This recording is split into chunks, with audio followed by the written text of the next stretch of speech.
सुदामा। उस सुदामा के पास मात्र एक ही संपत्ति थी और वो संपत्ति थी अपने भगवान का नाम स्मरण करना, और उसी में वो दिन रात मस्त रहा करता था और अपने जीवन को यापन किया करता था। पत्नी के कहने पर एक दिन करवट बदलती है और वो द्वारकाधीश से मिलने जाता है। वहां पर जाकर के भगवान से मिलना उनके लिए एक सुखद अनुभव होता है। भगवान श्री कृष्ण उनके भाग पर, उनके मस्तक पर एक तिलक लगाते हैं, मानो उस तिलक लगाने के बहाने भगवान ने उनके सारे दुर्भाग्य को सौभाग्य में बदल दिया, और यही एक नया युग प्रारंभ होता है उस सुदामा के लिए, जहां पर अनेक प्रकार के सुख सौभाग्य का समय उनका प्रारंभ हो जाता है। ठीक ऐसा ही हमारा जीवन होता है, जहां एक दिन हमारा किस्मत करवट जरूर बदलता है और वो सब कुछ जो हमसे छीन गया है, वो सब कुछ की प्राप्ति वो परमात्मा, वो ईश्वर हम तक पहुंचा जाते हैं। आज देव गुरु बृहस्पति पर चर्चा हो रही है। एक ऐसे देव गुरु बृहस्पति जिसे ईश्वर का पर्याय माना जाता है। यही देव गुरु बृहस्पति है जिसे हम भाग्य के पर्याय के रूप में जानते हैं, और यही 9 जुलाई को अपने उदित अवस्था पर आकर के एक नए भाग्य का कायम करना हमारे जीवन पर ये प्रेषित करने जा रहे हैं। आइए शुरुआत से ही शुरू करते हैं कि क्या है इस पूरे देवगुरु बृहस्पति का प्रभाव आपके जीवन में। 15 मई सन 2025 का वो डेट था जिस दिन देवगुरु का आगमन ठीक सप्तम भाव केंद्र भाव को छोड़ करके अष्टम भाव पर ये प्रविष्ट हुए थे। त्यों ही 12 जुलाई को भगवान सूर्य नारायण के द्वारा देवगुरु बृहस्पति को अस्त कर दिया जाता है, अर्थात देवगुरु बृहस्पति का तेज न्यून हो जाता है। फलस्वरूप बाधाओं और रुकावटों से जैसी समस्या हमको देखने को मिली, या जिस कार्य पर हम आगे बढ़ना चाह रहे थे अनावश्यक सा उसमें बाधा की स्थिति हमने देखी है।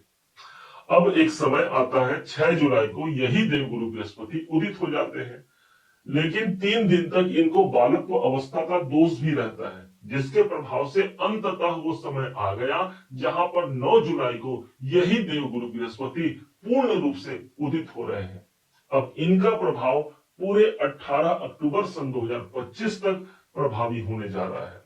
माना जाता है ना कि बिना कर्म के सहारा के हमारा भाग्य कुछ नहीं कर सकता, तो यहीं पर समझिएगा यहाँ गुरु भाग्य का समर्थन भी हमको मिलेगा, और साथ में शनिदेव जो पंचम भाव पर बैठे हैं इनका भी हमको समर्थन एक वरदान के रूप में मिलेगा। द्विगोचर सिद्धांत के अनुसार कैसे इन दोनों ग्रहों का प्रभाव एक नए भाग्य की शुरुआत के लिए आगे बढ़ने जा रही है, इस पर अब बड़े गंभीरता से, बड़े ध्यान से इस बात को समझिएगा। हम यहाँ पर आपके लिए 3 भविष्यवाणियां लेकर के आए हैं जो इन 4 महीने में सबसे ज्यादा प्रभावी रहेगा। सबसे पहला प्रभाव जानने से पहले गुरु को समझ लीजिए। गुरु हमारे अष्टम भाव पर है। माना कि ये स्थान हमारे रुकावट, हमारे बाधाओं का होता है, लेकिन कहा गया है कि जहां पर भगवान आ जाए, जहां पर गुरु आ जाए, वो स्थान कभी अंधेरा नहीं रह सकता।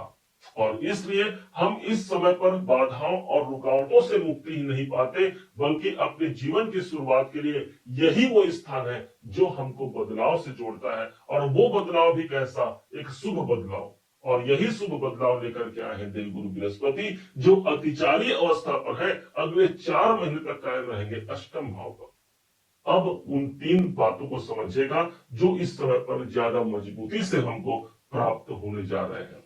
सबसे बड़ा प्रभाव, सबसे पहला प्रभाव, देवगुरु बृहस्पति का की जो दृष्टि पड़ रही है वो 7 नंबर की राशि 12वें घर पर पड़ रही है। ये स्थान देवगुरु बृहस्पति के मित्र का स्थान नहीं है।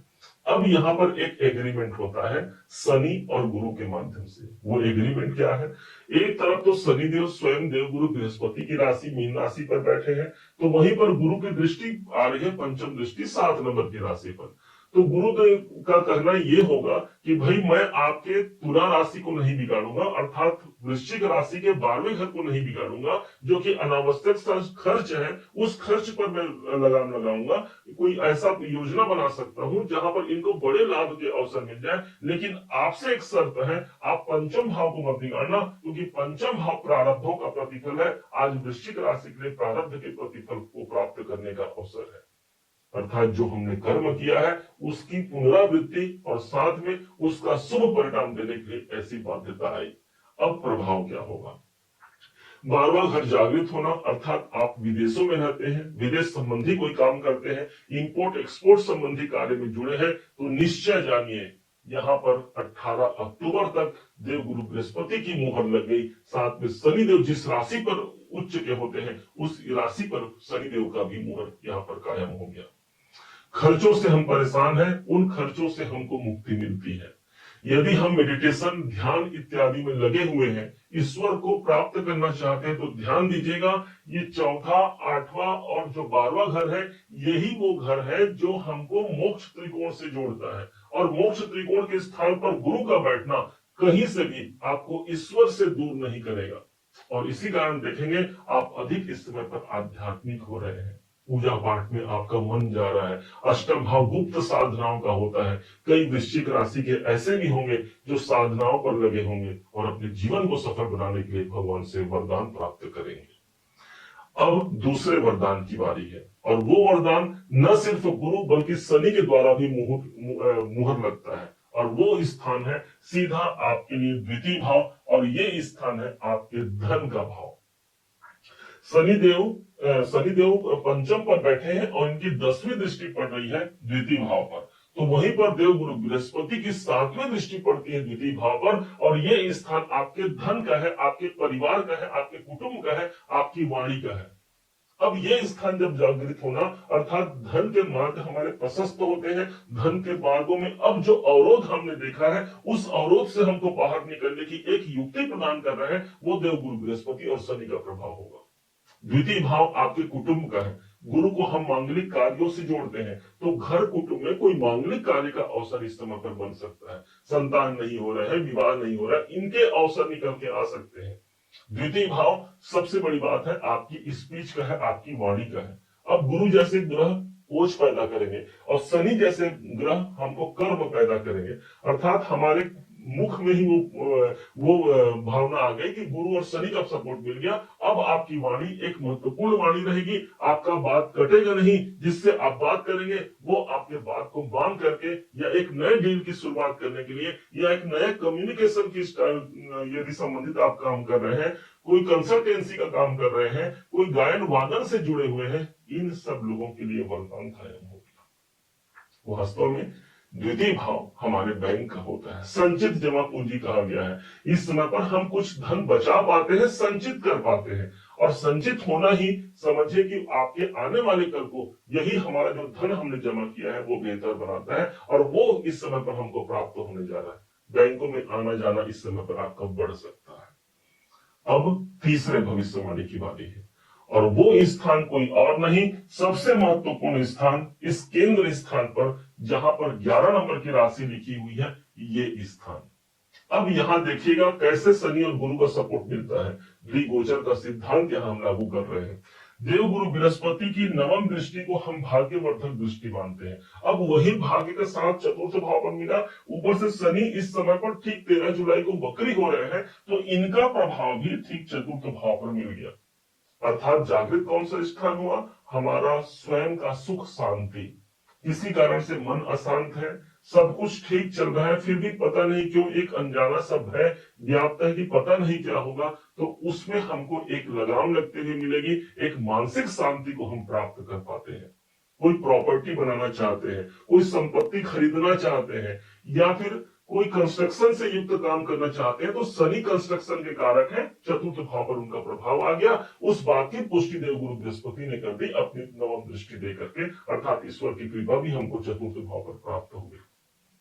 प्रॉपर्टी बेचना या खरीदना चाहते हैं, या अपने घर कुटुंब को लेकर के, पारिवारिक उलझनों को लेकर के हम परेशान हैं, तो यहाँ दोनों ग्रहों की दृष्टियों का प्रभाव, वहीं पर हमको सुख समृद्धि का स्थान पाया होगा, हमारे सौभाग्य की यहाँ पर वृद्धि होती है। चतुर्थ भाव जागृत होना अर्थात एक ऐसा समय जहां पर हमको स्वयं ज्ञान नॉलेज की प्राप्ति होगी।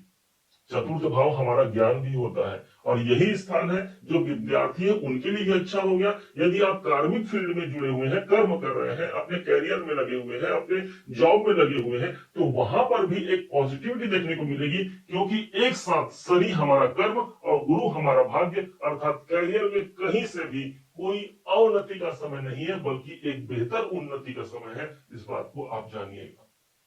क्या करना चाहिए। अष्टम भाव पर गुरु बैठे हैं, इसलिए ओम ब्रीम बृहस्पति नमः का मंत्र जाप करना मत भूलिएगा। यदि आपने गुरु दीक्षा लिया हुआ है तो अपने गुरु का मंत्र जाप कीजिएगा। अखंड मंडलाकारम व्याप्तम येन चराचरम तत्पदम दर्शितम येन तस्मै श्री गुरुवे नमः। उन गुरु के मंत्रों का जाप करके आप अपने जीवन को सफल बना सकते हैं। जो बाधा रुकावट जीवन में बनी हुई है उससे पार जाकर के सफलता के नेक्स्ट लेवल तक पहुंचाना हमारे गुरु का दायित्व होता है। यदि हमारे कोई गुरु नहीं है तब तो पूरे सारे संसार के एक ही गुरु है और वो है भगवान शिव शंकर जी। वो जगत गुरु हैं और इसलिए नमः शिवाय का मंत्र जाप करते हुए, चूंकि ये समय जो होगा वो श्रावण का मास होगा, इसलिए नमः शिवाय के मंत्रों का जाप जरूर कीजिएगा। भगवान शिव जी पर जल अर्पण करते हुए सोमवार के दिन बिल्व पत्र भगवान जी को अर्पण कीजिएगा। कहा गया है ना, त्रिदलम त्रिगुणाकारम त्रिनेत्रम च त्रिधायुतम त्रिजन्म पाप संहारम एक बिल्वम शिवार्पणम। एक बिल्व पत्र भगवान शिव शंकर पर अर्पण करने से 3 जन्मों के पाप हमारे कट जाते हैं। जो बाधाएं जीवन में बनी है वही हमारे सौभाग्य में परिणित करा जाते हैं भगवान महादेव। उम्मीद है आप सबने इसे समझा, आप सबने इसे जाना है। यदि आपने इसे समझा है, जाना है, मेरे समझाने का प्रयास यदि आपको सार्थक लगा हो, मेरे समझाने का तरीका यदि आपको सार्थक लगा हो, तो हर बार की भांति इस बार भी अपना प्यार भरा लाइक और कमेंट करना कभी मत भूलिएगा। और हाँ, यदि अभी तक आपने चैनल को सब्सक्राइब नहीं किया है, सब्सक्राइब जरूर कीजिएगा। पुनः एक बार फिर आप सभी का दिवस बहुत मंगलमय हो, इन्हीं शुभकामनाओं के साथ। जय श्री राम।